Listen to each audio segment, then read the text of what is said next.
Olá, seja bem-vindo. Meu nome é Flávia e essa é a Conscientize. E hoje eu trouxe um assunto bem legal de falar, que eu acredito que seja dúvida de muitos de vocês, que é a questão de mapas astrais infantis. Será que eu posso fazer um mapa astral do meu filho? Eu posso tentar identificar a partir do horário e da data de nascimento as potencialidades, os desafios que ele vai passar e como que eu auxilio nisso, né? Como que a gente pode olhar para o mapa dos pequenos e entender eles um pouquinho melhor.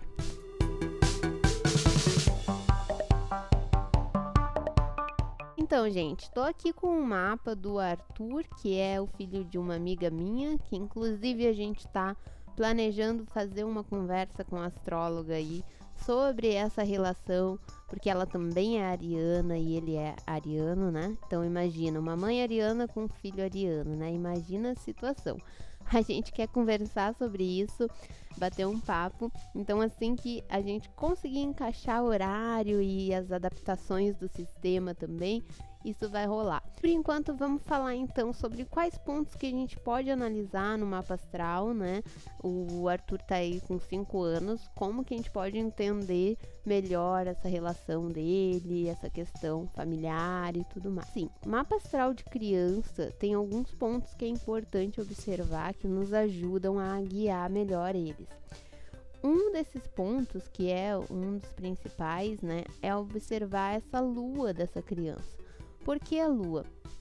Porque a lua está ligada aos processos emocionais, à estrutura emocional, a como essa criança enxerga essa figura materna, né? Não necessariamente a mãe, mas aquela figura que está cuidando, que está nutrindo, como que é essa relação com essa figura, qual o tipo de atitude essa criança precisa para se sentir segura, para se sentir amparada. Então é bem importante entender a lua ali, os signos, os aspectos, como que essa lua tá nesse mapa, né? Observar a casa também, pra gente conseguir ter uma percepção mais clara de como fazer essa criança se sentir segura, se sentir amparada, se sentir bem nutrida, né? Isso já é um ótimo caminho, porque essa parte de gerar segurança já abre caminho para criança se abrir com você, para criança se sentir à vontade para se expressar, ter a individualidade dela bem trabalhada.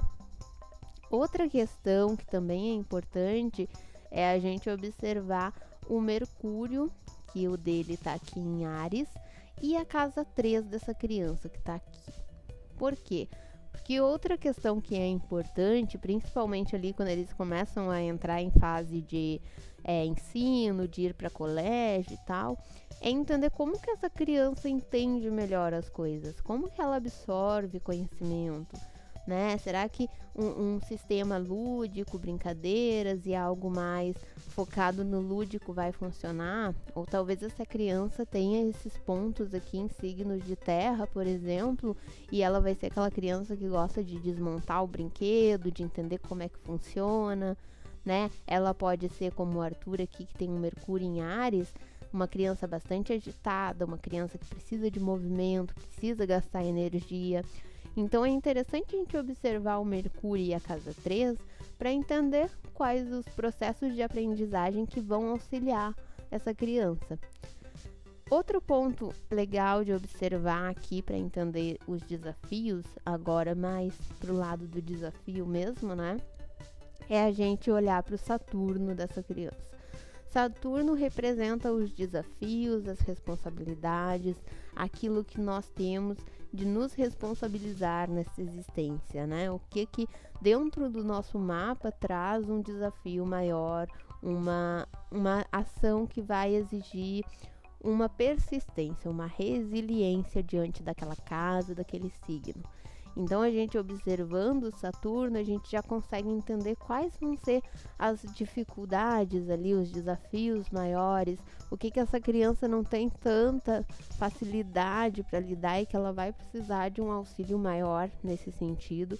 E aí a gente consegue também, né, entendendo a lua, gerar essa segurança, gerar esse amparo e começar a trabalhar com ela nesse Saturno. Olha, vamos começar a soltar, vamos começar a trabalhar essas questões, a entender né? A gente está falando de um Saturno em Sagitário aqui.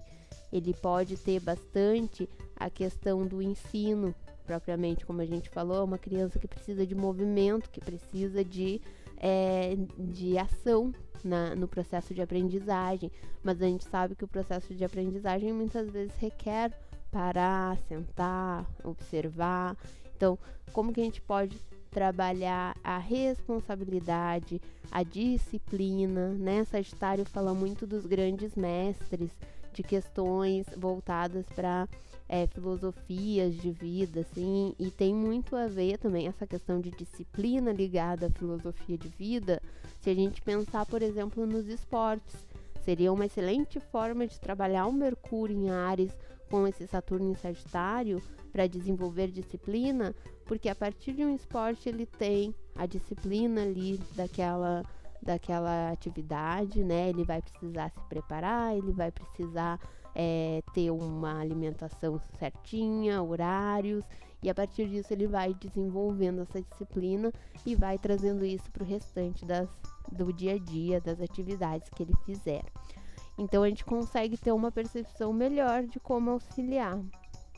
E para fechar também essa questão de entender os desafios e de conseguir trabalhar melhor com eles, aqueles pontos que são mais sensíveis, a gente pode falar num ponto que dentro da astrologia kármica tem bastante significância, que é os nodos lunares. Então a gente tem um nodo norte, e aqui não está visível no mapa, mas o nodo norte em Libra, ele vai estar com o nodo sul em Áries. Então a gente sempre tem esses nodos em signos que são opostos complementares. Se eu tenho o nodo norte em Libra, consequentemente eu tenho o nodo sul em Áries.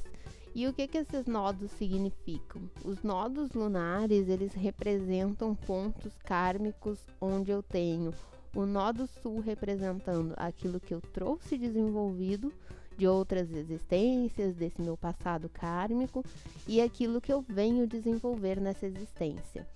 Então, se eu tenho um nodo sul em Áries, eu tenho já a minha individualidade bem desenvolvida, eu tenho já a ação, a atitude, a movimentação, né? Ele é uma criança bastante ativa, bastante proativa também, bastante independente, né? Sabe se colocar.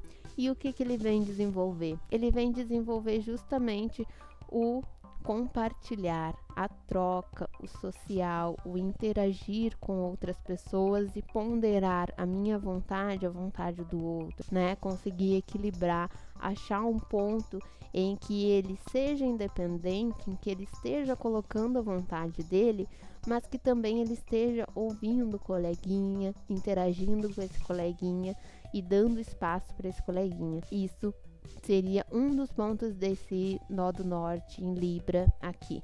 Então, assim, observando esses pontos, a gente já consegue ter uma boa ideia. A gente pode analisar outros pontos ali, entender a Vênus, entender o Marte para saber, né, como que é essa ação dele. A gente pode analisar todo o mapa, mas a gente não vai ter aquele olhar que a gente tem para um mapa adulto. Porque, embora a gente esteja analisando os mesmos pontos, a gente sabe que estamos falando de uma criança, estamos falando de um ser humaninho que ainda está em processo de vários desenvolvimentos, né? Então, tem vários pontos aqui que não vão estar tão ativos. Tem vários astrólogos que falam que a lua é mais forte na infância e que a gente observa bem mais a lua da criança, né? A lua daquela pessoa quando ela é criança mais destacada. Então, a gente pode perceber que tem pontos que tem um destaque maior dentro dessa personalidade infantil. E como eu falei, observar os pontos que nos auxiliam a ajudar eles a passarem por esse desenvolvimento. Assim a gente vai conseguindo caminhar junto, né? E entender o que funciona melhor e o que não. Tá bom? Espero que tenha ajudado vocês aí, mamães, papais que estejam assistindo.